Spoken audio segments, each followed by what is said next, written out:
Hello viewers, আমি আজ চালতা দিয়ে ডাল বানাবো। কচি চালতা কেটে সিদ্ধ করে রেখেছিলাম কাল রাতে। আমি এগুলো ডাল দিয়ে মিষ্টি টক বানাবো, মিষ্টি ডাল বানাবো। টক অল্প টকও দিব, লেবু চিপে দেব, আর অল্প চিনি বা গুড় দুইটাই আমি সঙ্গে দেব। আর সাম্বার দেব, পাঁচফোড়ন আর আদা আর কয়েকটা রসুন ছেঁচে দিব, আর গোলমরিচ সাথে দেব।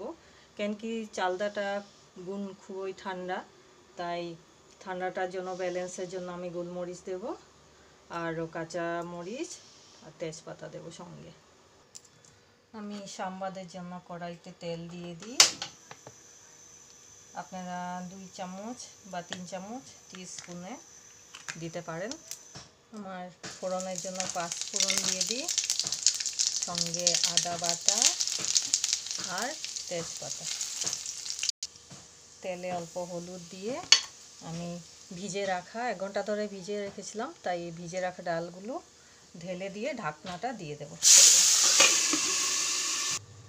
ঢাকনাটা তুলে আমি ডালগুলো অল্প করে স্প্রেড করে দিব, বেশি খুন্তি লাগাবো না, কেন কি খুন্তি বেশি লাগালে সিদ্ধ হয় না। আমি ডাল বানানোর সময় প্রথম স্টেজে আমি খুন্তি লাগাই না। এখন লবণ দিয়ে, হলদি তো প্রথম দিয়েছিলাম, লবণ দিয়ে আমি ডালগুলো 50% হওয়া পর্যন্ত ছোট্ট করে আঁচ ঢেকে রাখবো।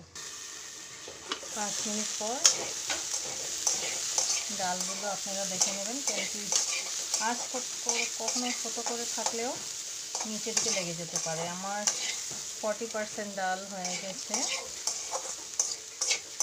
এখন আমি সামান্য জল দিয়ে দেবো, কাঁচামরিচগুলো দিয়ে দেবো, ভেঙে দেবো।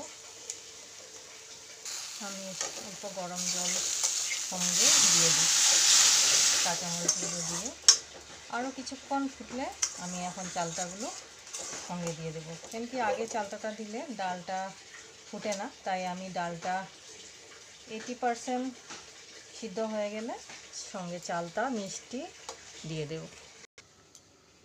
আমি এখন ডালগুলো দেখে নিই, ডালগুলো প্রায় হয়ে গেছে। ডালগুলো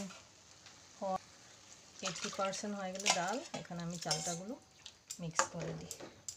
আপনারা দেখে নেবেন ডালটা কতটুকু গলে গেছে।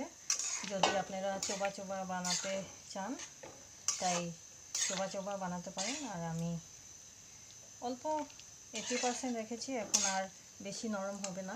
এই চালতা ডালের মধ্যে এই রকম স্টেজটাই ডালের ভাল লাগে, প্রায় 80-90%। 100% গলে গেলেও ডালটা ভাল লাগে না, স্বাদটা ফুটে ওঠে না। এখন বয়েলটা এসে গেলে আমি চিনি দিয়ে দেব। এখন 5 মিনিট পর আমার ফুটে গেছে ডালগুলো, চালটা দিয়েছিলাম, অনেক নরম হয়ে গেছে। এই পর্যায়ে আমি চিনি দিয়ে দেব। চিনি আপনাদের টেস্ট অনুযায়ী চিনি কেমন করে খান, আমি আধা কাপ দিয়েছি। আর সঙ্গে দেব লেবু, কেন কি মিষ্টি টকটা ব্যালেন্স হওয়া দরকার।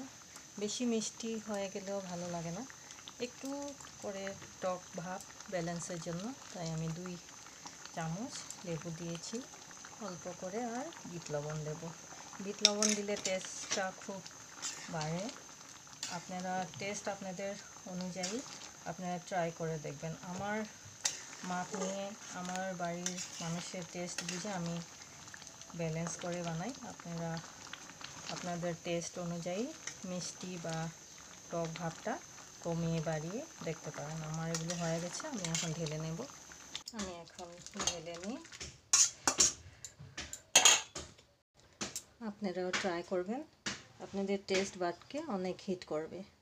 আমার ভিডিও দেখার জন্য ধন্যবাদ, আর ভালো লাগলে লাইক অ্যান্ড সাবস্ক্রাইব করবেন।